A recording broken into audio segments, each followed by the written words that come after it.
It started with a teacup, small, white, innocent-looking.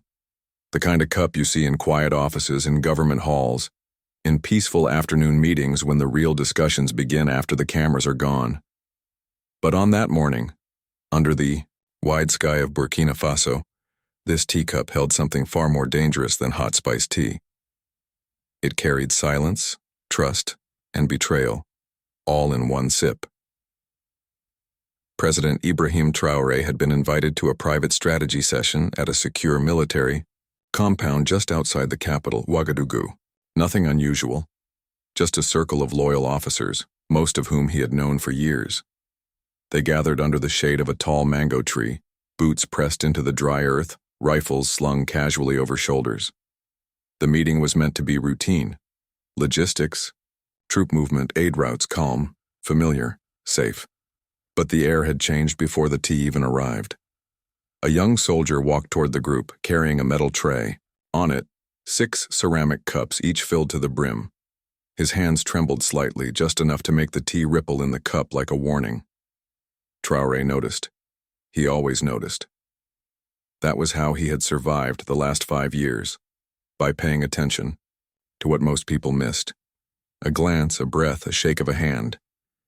The president accepted the cup with a polite nod and a practiced smile. But he didn't drink. Not yet. He studied the server, new face, nervous eyes, unfamiliar gait. Then he looked around the circle. Most faces were calm, unreadable. But one man spoke up too quickly, too smoothly. "Please, Mr. President, it's fresh. You'll like it," said Colonel Yaya Konate. That line, so ordinary, so casual, but too precise, too eager. Traoré smiled again, that same calm curve of the lips that had disarmed warlords and outplayed diplomats. Slowly, without a word, he placed the cup on a small wooden table beside him. The atmosphere shifted. It was subtle but real. Even the birds nearby seemed to stop their chatter as if waiting. Captain Zongo, sitting quietly at the edge of the circle, didn't miss it. He had trained with the president, fought beside him, learned the meaning of every small gesture. That cup, untouched, had just become the center of gravity in the room. 2 hours earlier, back at the palace, a note had been found on the president's desk. No signature, no clear handwriting, just one line. "Watch your tea. Today they will test your trust." A trap had been set, and the president walked into it willingly. He had to see who would take the bait. Now, sitting in the circle of trusted men, that cup had become a silent alarm. And Traoré, the lion of Burkina Faso, was done pretending. "You know," he said, his voice still calm, "it's strange how something so small can carry so much weight. A single cup, a single sip."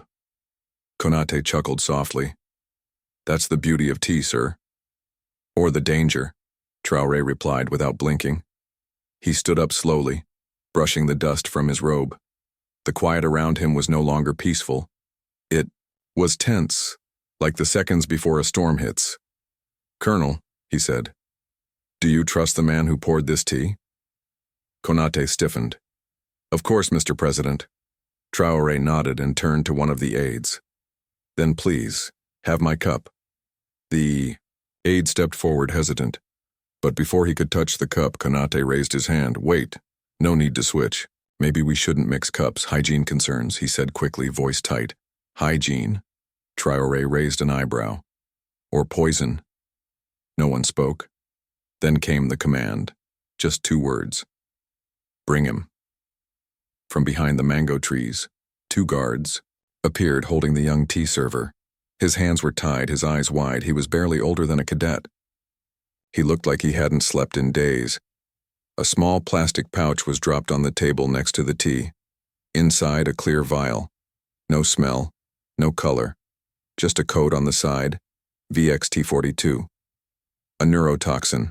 Slow, deadly, impossible to detect in tea. Enough to kill quietly within minutes. The silence cracked. Everything changed. President Traoré didn't yell. He didn't need to. He looked straight at Konate. "You invited me here. You brought the tea. And you told me to drink first. The colonel stood up, his skin pale, his voice shaking. This is madness. But Captain Zongo was already moving. Within seconds, Konate was surrounded, disarmed, and led away, still protesting, still denying. But the evidence was real. The betrayal was real. And the game had only just begun. Back at the presidential compound, Konate refused to confess. He denied knowing the young soldier, denied the poison, denied everything. But that denial didn't stop what was coming next. The investigation moved fast. A black notebook was found hidden in the soldier's bag. Coded. Entries, names, dates, transactions. But one name kept appearing. Le Chacal, the Jackal, an alias, a myth, a ghost that had surfaced once in an intercepted call months ago. French accent, no face, no confirmed identity. But now his name was on the page, next to a large payment made just days before the poisoning attempt. President Traoré stood in the war room that night, surrounded by his closest team. Zongo, 2 intelligence officers, a civilian cyber analyst, no generals, no ministers, just shadows who understood what was truly at stake. This wasn't just Konate, Traoré said. This was a message, and whoever sent it is still watching. The cyber analyst traced the last signal from the burner phone. It had been used once, just once. The location? Less than 2 kilometers from the French consulate. Zongo narrowed his eyes. So he's still here? Traoré nodded. We're not looking for a ghost. We're hunting a man. And in the middle of the night, as the winds of Ouagadougou howled over the rooftops, one thought echoed inside the palace. If death can hide inside a teacup, then so can justice. But what happens when the man behind the poison is someone protected, by borders, by politics, by power? That's when the real hunt begins. The name Le Chacal wasn't new. It had floated through whispers before in dusty intel files, half-heard conversations between mercenaries, coded texts intercepted from burner phones. But it always led nowhere. No photo, no country of origin, no official record. Just a shadow with a French accent and a talent for leaving chaos behind. And now, this shadow had made a move on the president of Burkina Faso. Not with a bullet, with a teacup. Inside the palace war room, the silence was heavy. Traoré leaned over the notebook, fingers tracing the pages like they held a map of a battlefield. He wasn't thinking like a head of state. He was thinking like a soldier, a hunter. Zongo stood by the window, watching the trees sway outside like they might whisper answers. The cyber expert scrolled through signal logs, triangulations, timing, patterns. The last phone signal came from Ouaga 2000, a wealthy neighborhood in the city, luxury apartments, embassies, foreign NGO offices, the kind of place where people wear suits with badges and never open their curtains, the kind of place where a man like Le Chacal could disappear into silence. That same night, Operation Glass, I began. No sirens, no raids, just eyes, cleaners who weren't cleaners, guards who weren't guards. They planted tiny cameras inside hallway lights, behind vent covers, even inside elevator panels. And they waited. It took 3 days. He appeared just once, tall, clean-shaven, wearing a soft cap pulled low. Pale skin, sharp jaw, sunglasses even after sunset. He used no keycards, left no fingerprints, but he entered apartment 3B, the exact signal location, and most importantly, he never used the same exit twice. Zongo watched every second of footage. He moves like he's done this before, like he expects to be followed. Traoré nodded. That's because he has. They needed something, anything, to confirm. The next evening, he ordered food. A simple delivery. But Traoré made sure it wasn't simple. Zongo himself put on the delivery uniform, a bag of food in one hand, a tiny mic in the other. The man opened the door just a crack, eyes hidden behind glasses. He said nothing, just took the bag, paid in cash, and shut the door. Back at the palace, the voice was analyzed. The way he walked, the faint accent, the air pressure from the mic. Everything was fed through old intel systems. Then it pinged. A near match to Alexandre Morel, former French intelligence, officially retired, last seen in Mali. Classified. Documents had listed him under one code name, Le Chacal. But catching him wouldn't be easy. He had no official posting, no diplomatic immunity, but also no public footprint. If they moved too openly, foreign powers could claim kidnapping. If they waited too long, he could vanish again. Traoré paced the room, thinking. "He's bold enough to try again," he said. "Let's give him the chance." They planned. A dinner, quiet, elite, inside the palace. Just 5 guests. No press, no announcements. Just whispers, enough to reach the ears they wanted. If Le Chacal was still in the city, he'd hear it. He'd think the president had let his guard down, that the lion had blinked. The kitchen was turned upside down. Every pot, every knife, every tray inspected. Half the catering staff replaced with trained intelligence officers in chef coats. Zongo oversaw it all, running checks, rerunning background, files, inspecting even the salt shakers. Nothing would get in this time. The evening arrived.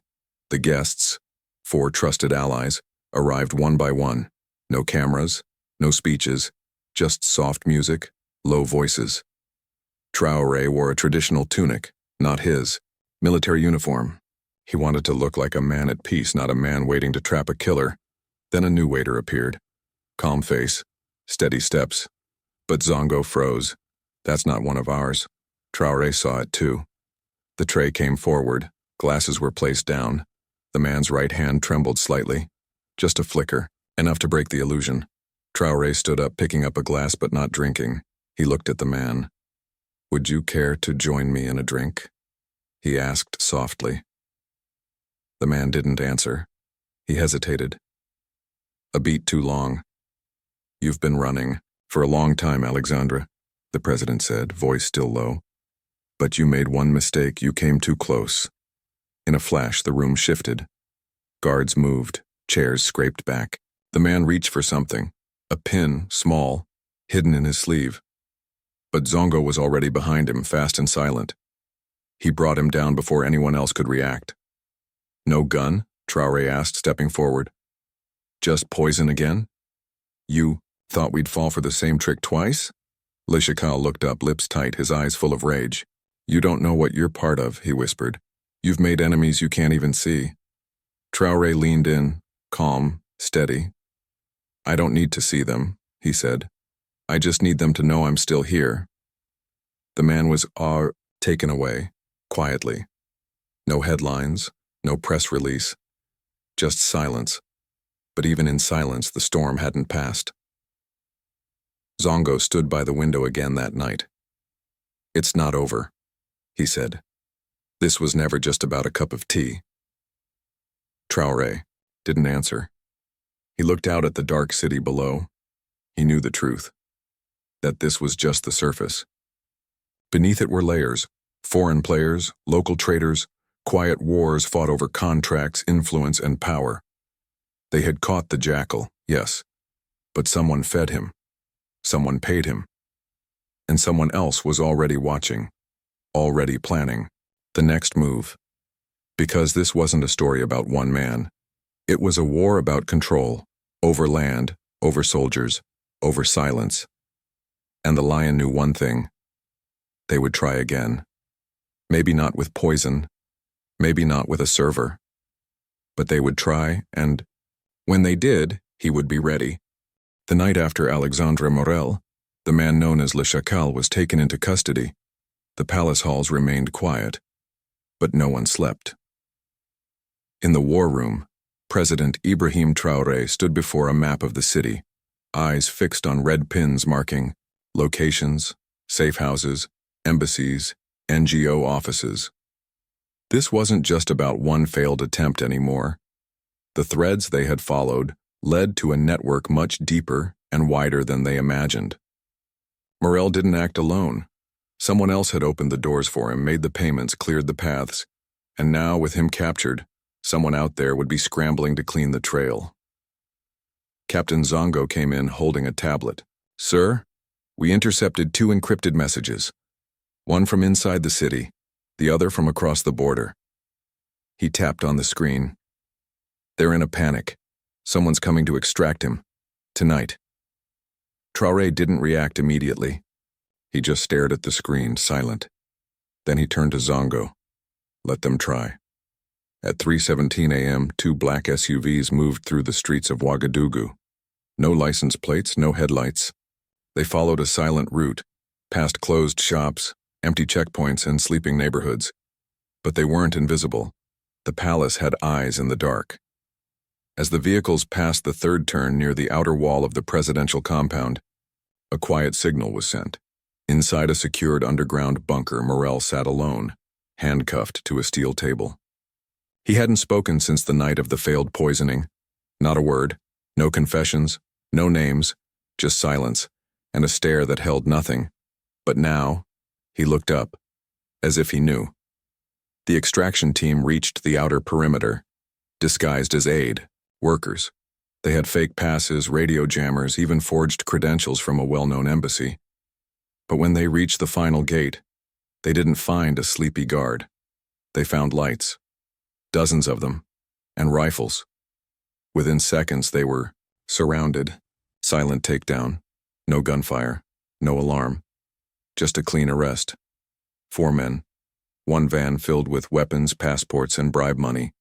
It was over before it even started. Back in the palace, Traoré walked into the holding room. Morel looked up slowly. You had friends, the president said. They failed you. Morel finally spoke. They'll send more, then let them come, Traoré replied, calm and steady. But you won't be here to greet them. He turned to the guards. He's not staying in this city. Fly him to the northern facility. No records, no transfers, no names. From this point forward, he's gone. Morel didn't fight it, he just smiled, a small, tired smile. You think you've won? Traoré looked at him. This was never a game. As the sun began to rise, painting the sky in soft golds and blues, the city of Ouagadougou started to wake. No one on the streets knew what had happened the night before. No news alerts, no breaking stories. But within the highest circles, word began to spread. The lion had struck back. And this time, he'd left no trace behind.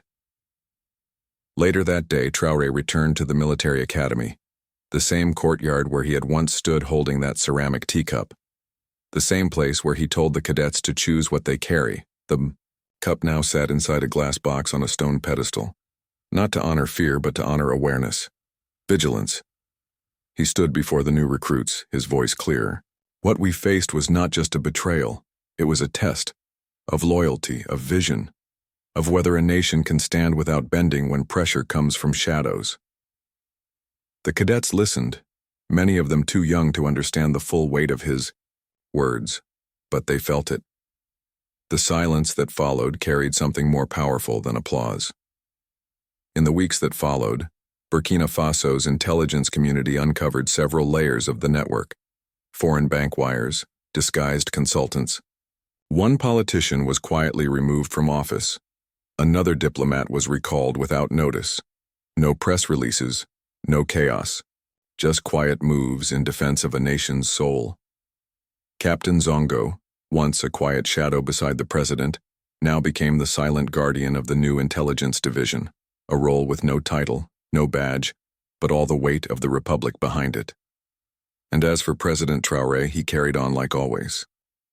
No speeches about the attack, no grand statements about the arrests, just action. In his office, the same teacup remained, washed, unused, but never removed. A reminder of how power can be taken in silence, but it can also be protected in silence. This story didn't end with a headline. It ended with a message, one the world wouldn't read in newspapers but would feel in decisions made behind closed doors, that even in a world of drones, data, and diplomacy, one quiet man, one careful cup, and one loyal team could still change the course of history, because sometimes survival is the loudest answer.